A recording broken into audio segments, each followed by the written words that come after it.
4, Monsieur Bocquet, vous avez la parole. Oui, merci Monsieur le Président. Cet amendement a trait au projet de privatisation d'Aéroports de Paris, qui n'est pas une mince affaire, comme chacun sait. Une affaire qui va retirer à l'État une source de financement non négligeable et surtout, elle retire un pan important de souveraineté économique, écologique et territoriale également.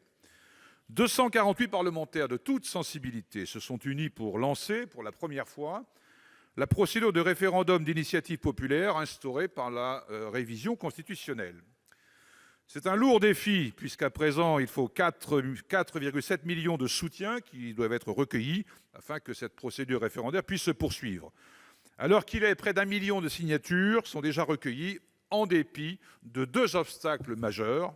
En premier lieu, le ministre de l'Intérieur a mis en place un site de recueil numérique des soutiens particulièrement rébarbatif et peu fonctionnel. On aurait pu imaginer que la Startup Nation mette en place des outils beaucoup plus efficaces que cela. Et en second lieu, le pouvoir refuse obstinément d'agir pour que l'information sur l'exercice de ce droit constitutionnel soit délivrée à l'ensemble de nos concitoyens et concitoyennes. Je dis droit constitutionnel car nous sommes dans une procédure encadrée par l'article 11 de la Constitution. La validation par le Conseil constitutionnel de la procédure de proposition de loi référendaire originelle déposée par ces 248 parlementaires ouvre donc un droit constitutionnel, celui d'apporter son soutien à la tenue d'un référendum. En ce sens, ce droit s'apparente au droit de vote. Il ne s'agit en rien d'une simple pétition, comme le gouvernement et ses soutiens l'affirment souvent. En démocratie, nous semble-t-il, les citoyens doivent être informés de la possibilité d'exercer un tel droit. L'État doit mettre les moyens en œuvre en ce sens.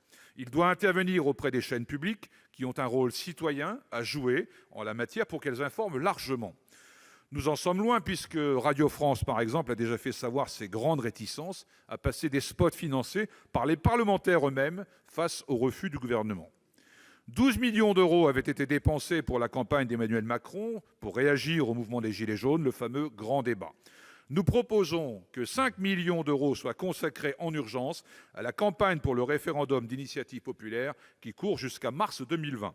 Est-ce trop demander au gouvernement de tout simplement favoriser et respecter l'exercice d'un droit constitutionnel ?